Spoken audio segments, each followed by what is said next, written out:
উফ, যা গরম পড়েছে। এই গরমে থেকে তোমরা যদি রেহাই পেতে চাও তাহলে আমার মতন করে এইভাবে আইসক্রিম চুষে চুষে খাও। यार जिनको आइसक्रीम खाती एक बार जो टूटी नागे मुश्किल है से निकली यार।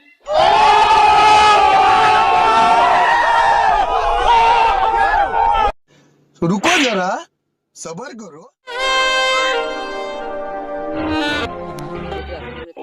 খাসিন না একবার যে কোনো একটা চেংড়া দেখে না সে জিন্দগিটা খারাপ হয়ে যাবে তো জিন্দগি এই কথা আইসক্রিম নিয়ে ভালো করে মুখ ঢুকাইস একবার যদি ফুটে যায় না কাম সারা। তো গাইস কেমন আছেন আশা করি তো ভালো আছেন সুস্থ আছেন। তো কদিন থেকে আমি ভিডিও দেইনি তো একটা কারণের জন্য আমি ভিডিও দেইনি ইউটিউবে তো সরি মানে কদিন থেকে আমি ভিডিও দেইনি তো আজকে মানে অনেক দিন থেকে মানে এক সপ্তাহ থেকে আমি ভিডিও ছাড়িনি গাইস আজকের ভিডিওটা মানে দেখার পরে তো এইটা কথা কবেন সুন্দরী বৌদিগুলো না ওয়াইফাই এর মতো তাই নাকি বৌদি না কারোর সাথে, কিন্তু সিগন্যাল সবাই। আর বৌদি বারো ভাতাড়ি বলতেই পারছে না, বলছে এদিকে ওদিকে নতুন নতুন করে ভিডিওটা বানাইছে আমাদের বৌদি। তোমরা সাথে থাকিবেন আর বৌদির কেমন রিঅ্যাকশন দেখবেন, তোমরা সাথে থাকিবেন।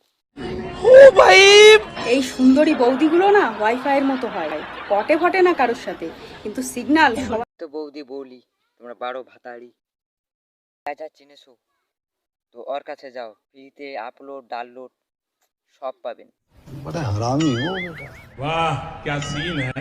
তো দারুণ ব্যাপার জানেন। সকল বৌদি প্রেমী দুষ্ট ঠাকুরপোদের জন্য ছোট্ট একটা জ্ঞান। ঠিক আছে বৌদি। বৌদিকে প্রেমের প্রস্তাব দেওয়ার পর বৌদি যদি বলে আমার বর জানতে পারলে আমাকে মেরে ফেলে দেবে, তাহলে বুঝে নিয়ে ওটা গ্রিন সিগন্যাল, তুমি নির্ভয়ে এগিয়ে যেতে পারো। সবাই জানিলেন বৌদি আমার কি বল কথাটা মানি হানে আমরা প্রেমের প্রস্তাব নিমো, প্রস্তাব দিচ্ছে বিয়ের আর এদিকে বৌদি বিয়ের প্রস্তাব দিচ্ছে। सब कुछ पता लगा लिया मैंने अपने दिमाग का इस्तेमाल करके सब कुछ पता लगा लिया। বৌদি রাজি আছে, শুধু বরকে একটু ভয় পাচ্ছে, ওই ভয়টা তোমাকে